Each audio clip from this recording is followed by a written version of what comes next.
warahmatullahi wabarakatuh, dan selamat pagi kepada Bapak Ibu tim penilai sertifikasi dosen gelombang 1 tahun 2025. Perkenalkan, nama saya Wahyuni Umami Harahap, SPMP. Saya merupakan salah satu dosen tetap di Prodi Agroteknologi Fakultas Pertanian di Universitas Muhammadiyah Sumatera Utara. Dalam kesempatan ini, saya akan membuat video pernyataan diri dosen dalam unjuk kinerja Tridharma Perguruan Tinggi PDD UKTPT bidang pengajaran. Dalam video ini, saya akan membahas tentang mata kuliah Ilmu Gulma. Mata kuliah Ilmu Gulma merupakan mata kuliah yang diambil pada mahasiswa di semester 4. Kemudian biasanya Ilmu Gulma ini memiliki 3 SKS, di mana 2 SKS merupakan kuliah dan 1 SKS praktikum. Deskripsi mata kuliah. Adapun deskripsi mata kuliah ini dimulai dengan membahas pengertian gulma, kerugian dan manfaat gulma, klasifikasi gulma, kemudian bioekologi gulma, alelokimia, konsep TOT, suksesi, pengendalian gulma, kompetisi gulma dengan tanaman, dasar-dasar penggunaan herbisida, kemudian analisis vegetasi. Sedangkan pembelajaran yang digunakan dalam mata kuliah Ilmu Gulma ini adalah terbagi dari 2 cara, yaitu yang pertama adalah praktikal yang dilakukan di lapangan dan teorikal yang dilakukan di dalam kelas. Dengan mempelajari mata kuliah ini, diharapkan kepada mahasiswa tersebut memahami bagaimana sebenarnya gulma ini mempengaruhi budidaya tanaman, kemudian apakah pengaruhnya di dalam budidaya tanaman dan kerugian apa saja yang ditimbulkannya. Kemudian dengan kondisi tersebut, mahasiswa bisa mengetahui tindakan apa yang akan dilakukan di dalam budidaya tersebut sehingga gulma tidak lagi memberikan efek negatif atau kerugian kepada petani. Kemudian karena banyaknya tindakan pengendalian yang bisa digunakan dalam pengendalian gulma itu, si mahasiswa bisa menentukan pengendalian terbaik dalam pengendalian gulma sehingga lebih efektif dan efisien. Kemudian pendekatan yang digunakan selama perkuliahan adalah DAI atau Delivery, Interaction, dan Assessment. Untuk delivery atau penyampaian, saya sebagai dosen biasanya memberikan penjelasan materi kuliah dengan jelas, sistematis, kemudian informatif dengan menggunakan literatur yang terbaru. Selain itu, selama perkuliahan saya berusaha menggunakan PPT yang menarik, kemudian informatif. Dengan hal ini saya harapkan mahasiswa selama perkuliahan tidak merasa jenuh dan bosan. Pendekatan selanjutnya adalah interacting atau interaksi. Dalam hal ini, saya sebagai dosen berupaya di dalam setiap pertemuan memberikan satu studi kasus di mana akan dibahas secara bersama di dalam kelas. Di dalam diskusi tersebut, saya tidak menyatakan pernyataan mahasiswa salah atau benar, karena yang saya harapkan dengan diskusi, kemampuan menyampaikan pendapat, pemikiran yang kreatif dan interaktif bisa ditingkatkan oleh mahasiswa. Kemudian yang selanjutnya adalah assessment. Dalam assessment ini merupakan penilaian saya selama mahasiswa tersebut mengikuti Ilmu Gulma. Ada beberapa poin dalam penentuan penilaian, yaitu yang pertama adalah pada saat belajar terbimbing yang poinnya adalah 40%, kemudian tugas mandiri yang poinnya 30%, dan tugas terstruktur yang nilainya adalah 30%. Namun di bagian tugas terbimbing ini masih terdiri dari 5 poin penting, yaitu yang pertama tatap muka yang terdiri dari 35%, kuis sebanyak 5%, kemudian tugas ada 5%, kemudian ujian tengah semester atau UTS terdiri daripada 10%, dan ujian akhir semester terdiri dari 15%. Kemudian selama perkuliahan mata kuliah Gulma ada beberapa literatur yang harus dibaca oleh mahasiswa dalam mendukung pengetahuan dasarnya sebelum kita melakukan perkuliahan. Dan beberapa daripada literatur tersebut adalah sebagai berikut. Adapun capaian pembelajaran pada mata kuliah Ilmu Gulma adalah sebagai berikut.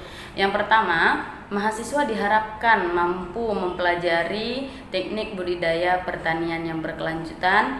Yang kedua, mahasiswa diharapkan mampu mengetahui dan menganalisis tentang peranan gulma di dalam ekologi pertanian. Yang ketiga, mahasiswa diharapkan mengetahui dan bisa mengkaji tentang bioekologi gulma sehingga bisa memahami dan mengukur seberapa besar masalah yang disebabkan oleh gulma di dalam budidaya pertanian. Yang keempat, mahasiswa diharapkan mampu dan mahir dalam pengendalian gulma. Dan yang kelima, mahasiswa diharapkan mampu memberikan solusi terhadap masalah gulma di lapangan. Cukup sekian penjelasan tentang mata kuliah ilmu gulma yang dapat saya sampaikan. Untuk melihat bagaimana proses belajar mengajar kami selama di kelas, Bapak Ibu penilai dapat melihat video berikut ini. Jadi di depan ini apa yang dapat dilihat?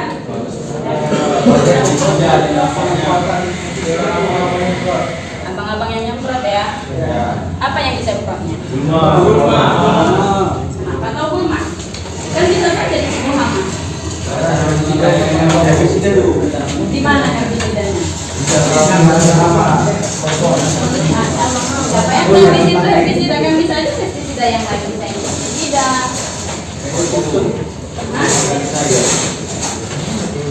Kenapa kamu tahu itu herbisida?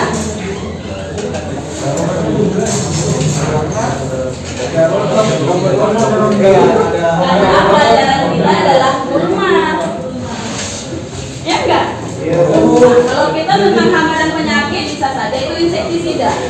Tetapi karena berhubung mata materi kita adalah mata kuliah gulma, maka kita anggap apa yang di next expired ini namanya apa ya? Next expired ini adalah salah satunya ya. Herbisida yang salah satu mereknya adalah ada yang hal baru nggak dari judul kita hari ini?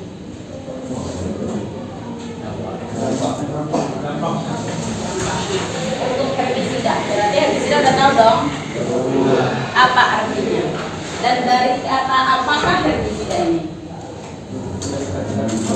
Katanya udah tahu ya. Berasal dari dua suku kata itu apa? Herbi itu berasal dari kata apa kira-kira? Tidak. Yang ini kata pertama dan ini kata dua. Herbi ini berasal dari apa ini kira-kira? Herba, betul ya. Herba, yang artinya?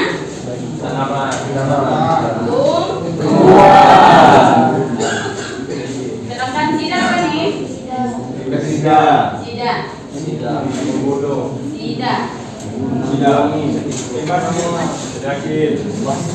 Membunuh. Ya. Oke. Coba dulu.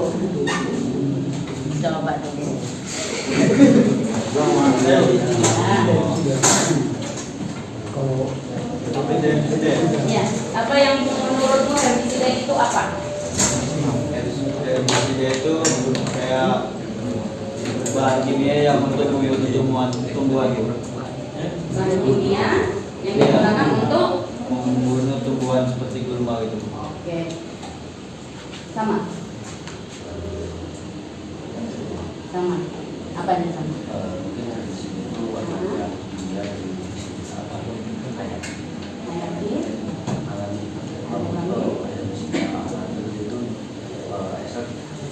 Dari tumbuhan yang memiliki kandungan senyawa-senyawa yang dapat membunuh tumbuhan. Oke. Jadi agak ada luas ya. Kalau tadi hanya senyawa kimia, baru ditambahi sama kawannya adalah berasal dari alami. Oke. Jadi nanti kalau secara umumnya herbisida itu adalah senyawa kimia, baik yang organik maupun anorganik yang dipergunakan untuk mengendalikan gulma. Itu secara umumnya ya. Kemudian untuk selanjutnya adalah histori, sedikit sejarah tentang si herbisida. Karena memang dalam pertanian bukan langsung ada herbisida. Dimana kemarin di awal-awal sebelum Masehi ya, 10.000 sebelum Masehi, removing weeds by hand. Artinya apa tuh? Cabut ya. Pada saat itu belum ada teknologi, tetapi di situ awal-awal membudidayakan sudah mulai. Kalau kita belajar sejarah pada saat SMP, kata ya kalau dulu, di mana pertama itu manusia mengambil apa yang ada di alam, ya kan? Kemudian berkembang nih, kebutuhan pertama adalah kegiatan budidaya. Kegiatan budidaya masih seadanya. Kemudian dalam teknologinya juga dalam pengendalian gulma masih dengan menggunakan tangan. Kemudian 6.000 sebelum Masehi, 4.000 tahun setelah itu, ya kan? Menggunakan apa tuh? Yang masih ini nih primitif ya. Kalau zaman dulu yang primitif menggunakan apa kira-kira? Batu, apalagi? Kayu. Baru? Tulang ya. Tulang. Jadi itu alat-alat yang digunakan. Mungkin bisa saja dalam penggunaannya itu alatnya itu masih tumpul, tetapi sudah berguna untuk membantu dalam pengendalian gulma. Itu masanya 4.000 tahun setelah ada penggunaan tangan. Lama nggak sih? Lama ya, 4.000 tahun itu lama loh. Kemudian 1.000 tahun sebelum Masehi, penggunaan apa tuh? Kemudian pada tahun 1920 apa tuh? Tidak ada mekanik ya? Oke, di sana ada apa tuh? Rotari, kemudian apa? Ada bajak, ada garuk. Kemudian 10 tahun kemudian apa tuh?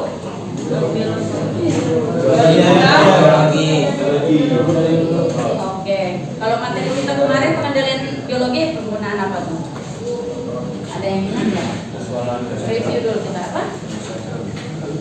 Bisa?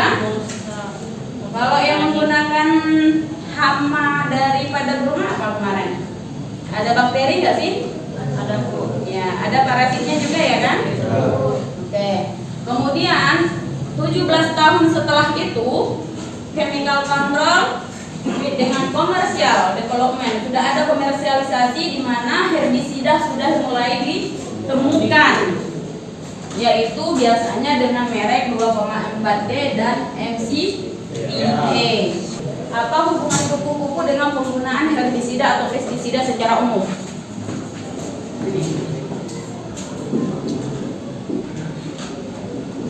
Ada yang tahu kira-kira hubungannya apa ini? Ekosistemnya. Ekosistemnya, gimana dengan ekosistemnya? Yang dalam penggunaan herbisida itu jadi beberapa ekosistem sekitar itu akan rusak, sehingga akibatnya kupu-kupu ini sulit untuk berkembang karena dia beberapa dari lingkungan itu makanannya. Jadi kan pelan-pelan itu mereka ini karena makanan ya nggak bisa berkembang biak. Oke, rantai makanan tahu nggak? Oke, siapa yang bisa jelaskan? Apalagi nih hubungan 2,4D kupu-kupu dengan rantai makanan. Kupu-kupu langsung jadi kupu-kupu nggak? Kalau jadi apa lagi dia? Bulan makan apa dong? Dalam itu apa? Yang disangkut kan? Nah, kalau nggak kupu-kupunya sudah tidak punya makanan, atau pada saat kita melakukan penyemprotan si kepompong ataupun si ulat kena, mati nggak? Makanya dalam suatu areal ya, area pertanian, satu lagi yang menjadi titik penilaian apakah suatu daerah itu memiliki tingkat residu pestisida yang tinggi, apakah di sana masih banyak capung. Yang kedua, apakah di sana masih banyak kupu-kupu. Itu salah satu parameter penilaiannya ya. Kalau di daerah kalian sudah tidak banyak capung, berarti di daerah sekitar semester kalian itu banyak menggunakan pestisida. Kemudian di sini kemarin kita sudah mempelajari juga memang tentang klasifikasi daripada herbisida. Tapi di sini Ibu akan memperdalam di beberapa bagian. Di sini yang pertama klasifikasinya ada beberapa bagian. Yang pertama waktu aplikasi. Di sini ada pratanam, ada pre-emergency, kemudian ada post. Apa bedanya? Pratanam udah jelas lah ya. Apa tuh?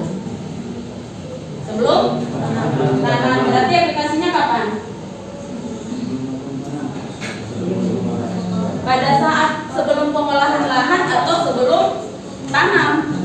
Ya, yang penting dia sebelum tanam. Kemudian pre-emergency apa tuh? Setelah tanam terus titik penentunya di mana tuh? Sebelum, ya. Kalau pre-emergency berarti ini sudah ditanam itu sebenih, cuman belum.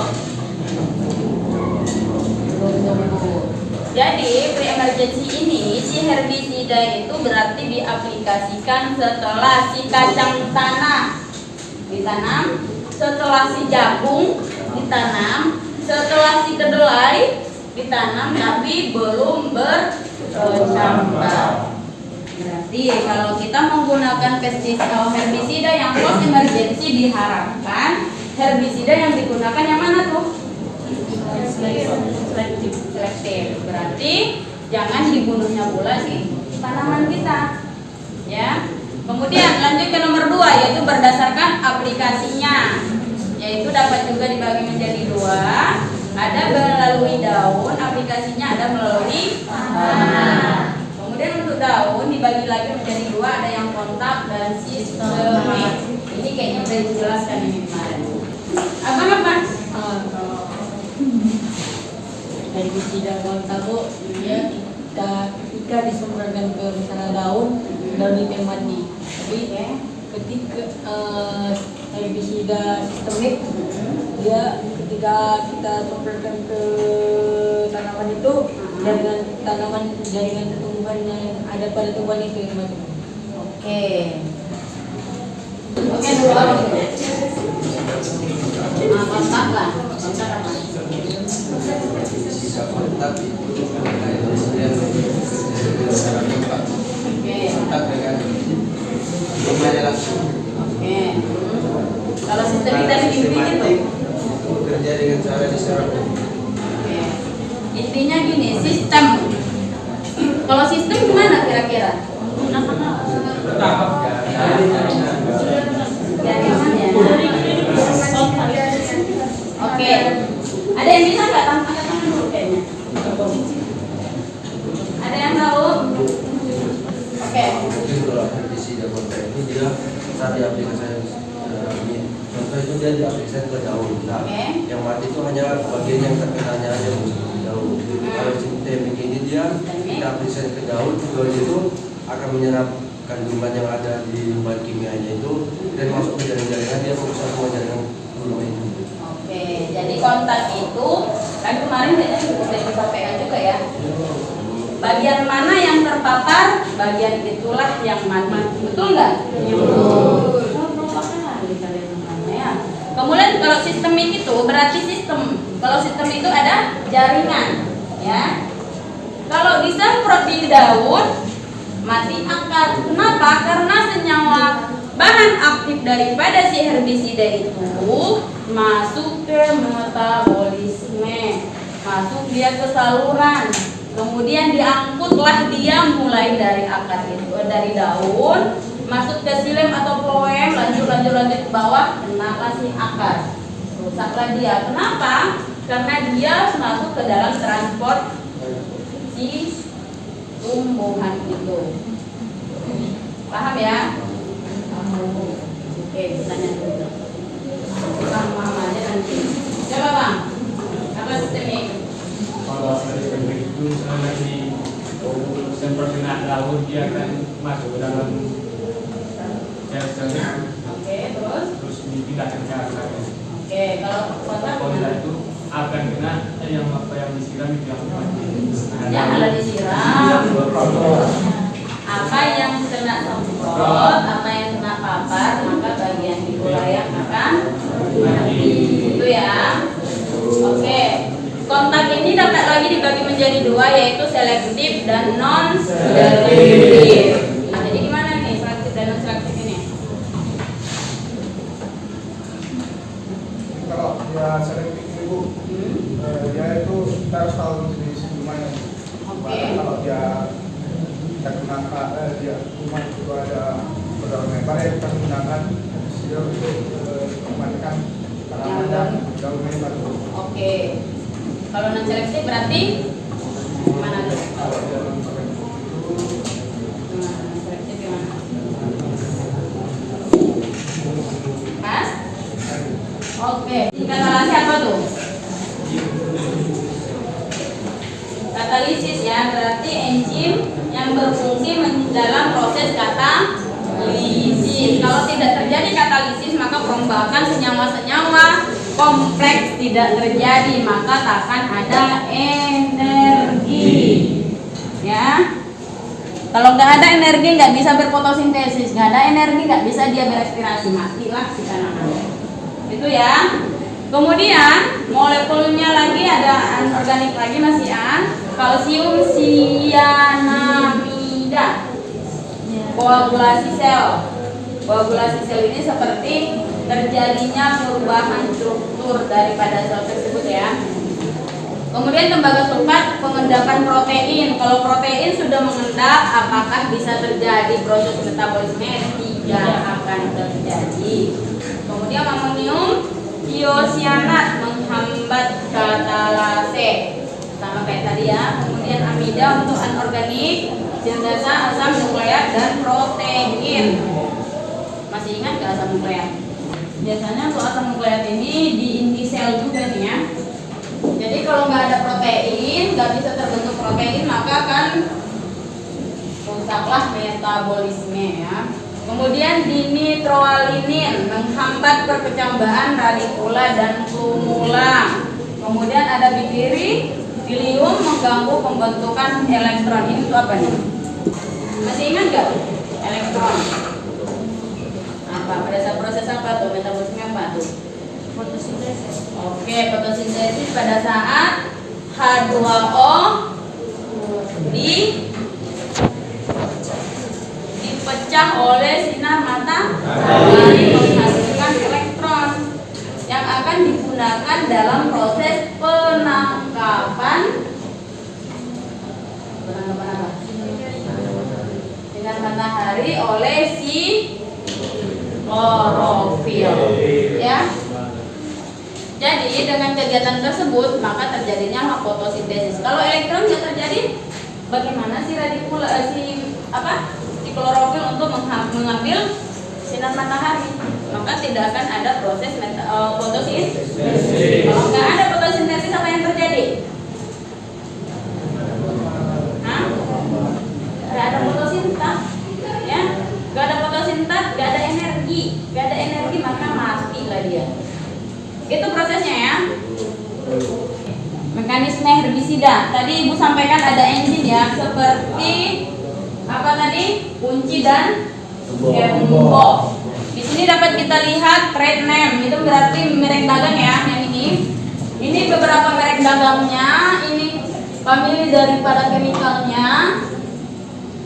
Kemudian ini adalah senyawa atau enzim yang akan menangkap daripada si bahan aktif. Ya. Kemudian apalagi herbisidanya?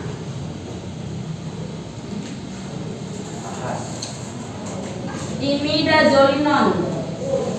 Ada L-halfuralin, kemudian orijalin, kemudian pendimetalin, kemudian prodiamin. Ini apa yang berhubungan dengan dia? Enzim apa yang berhubungan? Yang apa tuh? ALS ya. Dia ngapain? Menghambat dari asetolaktat sintes. Ya. Sintesa daripada asetolaktat itulah yang dihambatnya. Meskipun sebenarnya dari dulu kita membahas herbisida efek negatif, tetapi tapi sebenarnya ada dampak Positif. Nah, oke, kita lihat ya dampak positifnya. Petani dapat menghemat biaya, waktu dan tenaga kerja. Oke, kita lihat dalam lingkup yang luas. Kelapa sawit untuk perkebunan. Ratusan hektar enggak? Gawangannya banyak enggak? Ada gawangan mati, ada gawangan hidup. Pada gawangan hidup itu harus bebas gulma. Di piringan harus bebas gulma. Kemudian pengendalian gulma lebih efektif dan efisien. Dengan waktu yang singkat, tenaga kerja yang sedikit, dengan biaya yang lebih murah, maka dia lebih efektif dan efisien. Kemudian fleksibilitas yang tinggi. Contohnya gini, kalau di sawah bisa nggak kita menggunakan campur semua? Di bagian-bagian tertentu kita harus mencampur kan? Nah, begitulah kalau untuk herbisida. Ini si bapaknya ngapain itu? Nyemprot kan? Jadi bebas aja mau di pangkal batang kek, mau di mana kek, dia nyemprot aja udah. Ya? Itulah artinya fleksibilitasnya tinggi. Oke, gulma resisten herbisida pada tahun 2011 coba dilihat dulu nak. Ini resisten apa nih? Insektisida yang merah ya. Ini toleransi herbisida. Kemudian ini data ini penelitian dari luar negeri diketahui bahwa makhluk hidup yang terpapar oleh herbisida yaitu gulma lebih cepat dia resistennya dibandingkan hama dan penyakit. Ya. Kemudian untuk yang di sebelah kanan ini data terbaru nih 2025 ya. Di sini untuk grafiknya ini adalah membandingkan bagaimana cara aplikasi herbisida. Ada herbisida yang sama sepanjang tahun mulai dari 1980 sampai 2025. Sama terus herbisidanya. Kemudian dia melakukan peningkatan dosis. Itu untuk grafik yang merah.